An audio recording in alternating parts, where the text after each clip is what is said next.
Hello friends, जय Mata Di. Welcome to my YouTube channel. कैसे हैं आप सब? यह बताने के लिए कमेंट बॉक्स में जय माता दी ज़रूर लिखें। फ्रेंड्स, आज मैं आपके सामने एक बहुत ही उच्च कोटि की साधना का जो मंत्र है, देवी माँ का जो बीज मंत्र है, वह शेयर करने जा रही हूँ कि इसकी क्या महत्ता है और इसे करने से हमें किन किन चीज़ों की उपलब्धियाँ होती हैं और कौन कौन सी अनुभूतियाँ होती हैं, तथा इसे करने का क्या विधान है, किस तरीके से इसे किस सरल तरीके से किया जा सकता है। वैसे इसे करने में बहुत साधना की आवश्यकता होती है, बहुत मेहनत की आवश्यकता होती है, किंतु कहते हैं ना कि बिना मेहनत के, बिना तपस्या के कोई भी अच्छी चीज़ हमें प्राप्त नहीं हो सकती।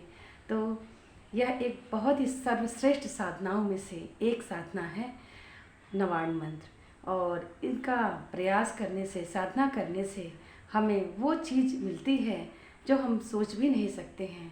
इतनी शक्ति हमारे अंदर आ जाती है और हमारे साथ में जो भी आसपास का जो वातावरण होता है वह इतना सुखद और मंगलमय बन जाता है कि जहाँ भी हम जाते हैं तो वहाँ एक अलग ही एनर्जी का निर्माण हो जाता है और लोग जो हमारी बातें हैं वह बड़े ही ध्यान से सुनने लगते हैं।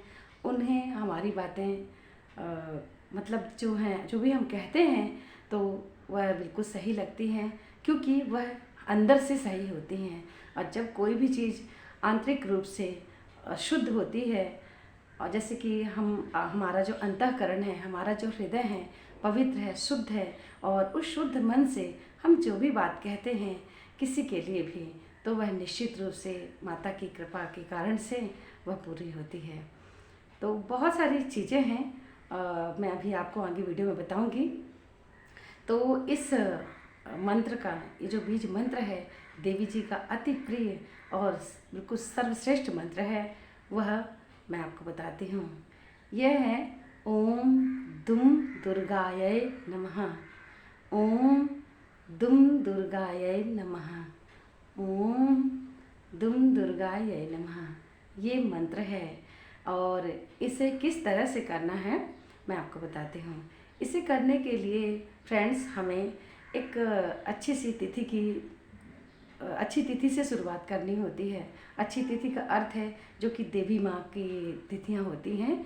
जैसे कि सबसे जो सर्वश्रेष्ठ है वह तो नवरात्रि में होता है, किंतु अगर नवरात्रि में जैसे हम नहीं कर पाए हैं, कोई ऐसी बात हो गई है, तो हम इनकी जो साधना है अष्टमी, शुक्ल पक्ष की जो अष्टमी या नवमी होती हैं उनसे कर सकते हैं।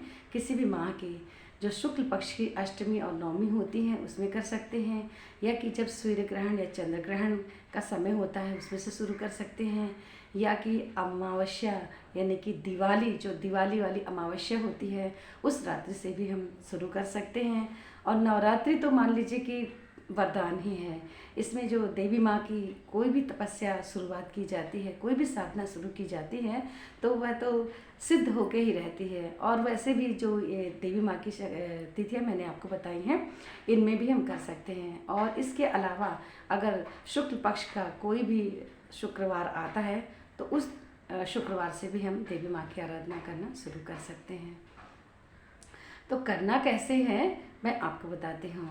करने के लिए सबसे पहले हमें अपने मन को पूरी तरह से एक साधना में लीन करना है और अपने मन का जो हमारा जो अंतःकरण है उसे पूरी तरह से शुद्ध कर लेना है, पवित्र कर लेना है। उसमें किसी भी प्रकार की कोई भी नकारात्मक जो विचार हैं उन्हें नहीं लाना है कि ये कार्य नहीं होगा, ये कैसे है, हम कर पाएंगे, ये नहीं कर पाएंगे। मन में पूरी तरह से विश्वास और सच्ची श्रद्धा से शुरू करना है। और जिस दिन भी हम करने जा रहे हैं उसके मतलब उसी दिन सुबह हमें प्रातःकाल में जल्दी उठना है, यानी कि ब्रह्म मुहूर्त में उठना है। वैसे जो ब्रह्म मुहूर्त का मुख्य समय होता है वह होता है 3 से लेकर के 6 के बीच में। तो इसके बीच में हमें जल्दी से उठना है और से उठ करके स्नान ध्यान आदि मतलब स्नान वगैरह करके पवित्र हो जाना है और शुद्ध वस्त्र धारण करना है। और से आसन जो है हमें इसमें लाल रंग का बिछाना है, क्योंकि माता को जो लाल रंग है वह बहुत ही ज़्यादा प्रिय है। उनका अति प्रिय रंग है लाल रंग। और इस लाल रंग के आसन से जिसमें हम शुरू करेंगे तो उस आसन को हमेशा के लिए रखना है, क्योंकि जिस आसन से हम शुरू करेंगे वह आसन एक सिद्ध आसन बन जाता है। तो फिर हमें बार बार आसन नहीं बदलना है। इसके ही साथ साथ जिस माला से हम जप करेंगे, जैसे कि हमें इसका जो जप है, इस मंत्र का जो जप है वह चंदन की लाल माला मिल जाए उससे करना है, या फिर रुद्राक्ष की जो माला होती है जिससे हम शिव भगवान की जप करते हैं तो उसमें से भी कर सकते हैं। तो अगर आपको चंदन की लाल माला नहीं मिल रही है तो आप रुद्राक्ष की माला लेकर के भी इसका जप प्रारंभ कर देते हैं, उससे भी बहुत शुभ होता है। इसमें शिव और शक्ति दोनों का ही मिलन है। तो हम रुद्राक्ष की माला से भी कर सकते हैं। और जब शुरू हम करें उसके पहले ही अपने मन में कुछ चीज़ें हैं जिन्हें हमें रखना है। जैसे कि हम माता को सबसे पहले उन्हें स्नान कराएंगे, उन्हें धूप दीप नैवेद्य से पूजा करेंगे, भोग लगाएंगे, और सिर्फ भोग में जो भी हम अर्पित करें अपनी शक्ति और सामर्थ्य के अनुसार अर्पित करें। ऐसा नहीं कि हम शुरू में बहुत अच्छी अच्छी चीज़ें माता को उपहार में जैसे भोग में लगाएं और सब चीज़ें दें, लेकिन बाद में फिर हम बंद कर दें, हमारी शक्ति न हो। तो हमें शुरुआत से ही कम से शुरू करना है, जितनी हमारी शक्ति है जो हम हमेशा के लिए कर पाएँ तो उसमें से करना है। अगर हो सके, पॉसिबल हो, तो माता को मिठाई बहुत प्रिय है उन्हें, और से फल वगैरह जो भी हमारे पास उपलब्ध है तो उनका भोग लगाना चाहिए। और अगर नहीं हो पा रहा है या कोई ऐसी स्थिति है कि नहीं कर पा रहे हैं तो मिश्री के 4-5 दाने या मूंगफली रख सकते हैं, या जो भी हमारे पास है हम उसे भी रख सकते हैं।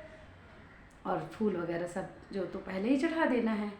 इन सब चीज़ों को करके उनकी पूजा करके और से फिर इस मंत्र का जो जप है वो हमें शुरू करना है। और इस मंत्र को जप करने से पहले हमें शिव भगवान का ओम नमः शिवाय इस मंत्र का जप पहले करना है, फिर इस मंत्र को करना है। और जब हमारे पास हमारे मतलब शिव भगवान का हम एक माला कर लें, जब 1 माला 2 माला 3 माला जितनी भी आपकी शक्ति है उतना अगर आप कर लेते हैं, और उसके बाद जब कंप्लीट हो जाए, पूरा हो जाए शिव भगवान का जो ओम नमः शिवाय का मंत्र है, तो उसके बाद में हमें ये ओम दुम दुर्गायै नमः, ओम दुम दुर्गायै नमः इस मंत्र का जप करना है। तो शुरू में 1 माला से करना है, 1 माला या 3 माला, बहुत ज़्यादा इकट्ठा नहीं शुरुआत करना है। मैं आपको बार बार बता रही हूँ कि शुरुआत में हमें कम से शुरू करना है, फिर धीरे धीरे अपने जो भी हमारे शक्ति है और जैसे वो बढ़ने लगेगी तो अपना जो क्रम है उसे बढ़ाते जाना है। किंतु शुरुआत में हमें कम से ही करना है, क्योंकि साधना में बैठना सबसे बड़ी बात होती है, क्योंकि इकट्ठा आसन में बैठना सबके बस की बात नहीं होती है। धीरे धीरे ही माँ की कृपा होती है, और जब हम बैठने लगते हैं और हमारी आदत हो जाती है तो यह बहुत इजी हो जाता है, बहुत सरल हो जाता है। और कहते हैं कि अगर हम साधना में बैठें या मंत्र जप कर रहे हों तो इसका जो उच्चारण है बिल्कुल आराम से करना है, जल्दीबाजी में नहीं करना है। चाहे हम 10 माला 11 माला की जगह सिर्फ 1 माला ही करें, किंतु पूरे भाव से, श्रद्धा से और से आराम से, शांति दिमाग से करें। और मतलब मन में ध्यान करते हुए कि हम शिव भगवान का जप कर रहे हैं, या जब देवी माँ का नवार्ण मंत्र का जप कर रहे हैं तो उसका पूरा ध्यान रखें। ध्यान में हमारे शिव भगवान, जब शिव भगवान का जप करें तो शिव भगवान होने चाहिए, और जब हम देवी माँ का जप करते हैं तो देवी माँ होनी चाहिए। उनके जो मंत्र हैं वो हमारे आज्ञा चक्र में चलते रहने चाहिए।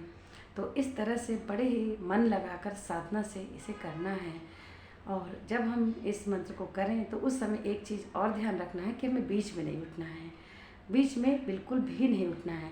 जैसे कि कभी बाथरूम वगैरह भी जाना है या कुछ भी ऐसी प्रॉब्लम है, सब चीज़ों से पहले ही निवृत्त हो जाएं और शांति मन से करें। जब तक हमारा ये पूरा नहीं हो जाता है तब तक हमें उठना नहीं है।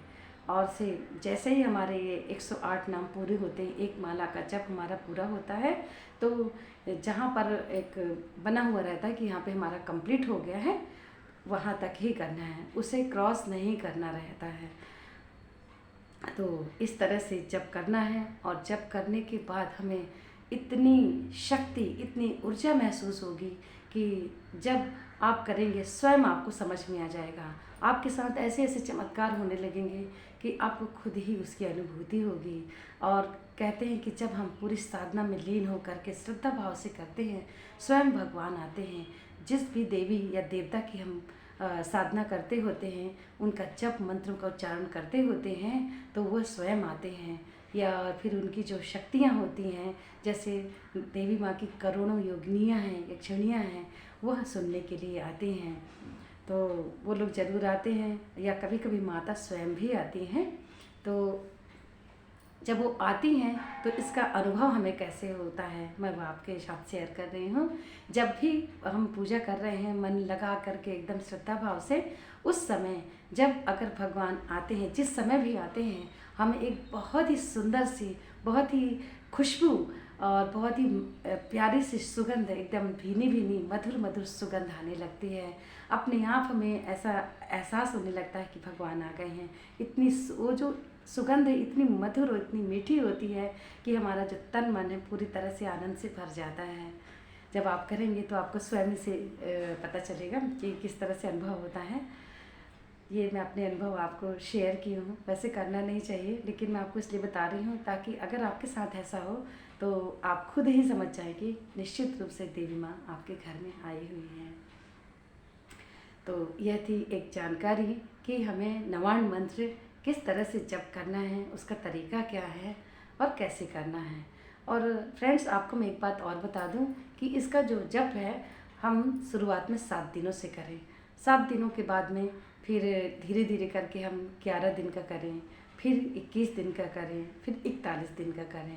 और फिर जैसे जैसे और भी हम साधना में लीन होते जाए, हमारी शक्ति बढ़ती जाए, तो हम इसे 108 दिन का कर सकते हैं। और अगर जिसे ये वाला नहीं करना है कि जैसे गिन के करना है, गिन के नहीं करना है जिसे, तो वह डेली में भी एक माला प्रतिदिन शिव शंकर भगवान का ओम नमः शिवाय और से देवी माँ का ओम दुम दुर्गायै नमः इस मंत्र का जाप करें। इससे भी बहुत सारी सिद्धियाँ मिलने लगती हैं। अपने आप ही हमें अद्भुत आनंद की प्राप्ति होती है। ऐसा लगता है कि सब कुछ मिल गया है और अब हमें कुछ भी नहीं चाहिए, हमारे पास सब कुछ उपलब्ध है। अपने आप मन में एक संतुष्टि का भाव आ जाता है। बहुत ही मतलब एक सुंदर सी अवस्था होती है हमारी, और हमारे अंदर एक जो पॉजिटिवनेस है, सकारात्मकता है, वह बिल्कुल भर जाती है। उससे हम परिपूर्ण हो जाते हैं, माँ के प्यार से बिल्कुल गदगद हो जाते हैं। बहुत ही अच्छा लगता है। आप करके देखिए। जब आप करके देखेंगे तो आपको मेरी बात सही लगेगी। और आप सभी लोगों का मैं हृदय से धन्यवाद करती हूँ कि आप लोगों ने मेरी वीडियो को देखा, लाइक किया, कमेंट किया। Thank you so much everyone. और अगर आप लोग मेरे इस चैनल में पहली बार आए हैं तो प्लीज़ सब्सक्राइब कर लीजिएगा और से ज़्यादा शेयर करिए, ताकि ये जानकारी आपके फ्रेंड्स, रिलेटिव्स और जो भी आपके प्रियजन हैं उन तक पहुँचे। और अगर वो भी करते हैं तो इसका भी पुण्य आपको भी मिलेगा। निश्चित रूप से हम सभी का कल्याण होगा, क्योंकि कहते हैं कि माँ की शरण में जाने से हमारी जो जगत जननी देवी माँ हैं, अगर हम उनकी शरण में जाते हैं तो हमें वो चीज़ मिलती है जो हम कभी सोच भी नहीं सकते हैं। और जो हमारी मनोकामना होती है वो तो निश्चित रूप से पूरी होती ही है, इसमें कोई भी संशय नहीं है। तो अब मैं इस वीडियो को यहीं पर विराम दूंगी और आशा करती हूँ कि ये जानकारी आप सभी को पसंद आई है। अगर पसंद आई होगी तो प्लीज़ लाइक करिएगा। Thank you so much everyone. मिलती हूँ फिर एक नए वीडियो के साथ। तब तक के लिए आज्ञा दीजिए। जय माता दी।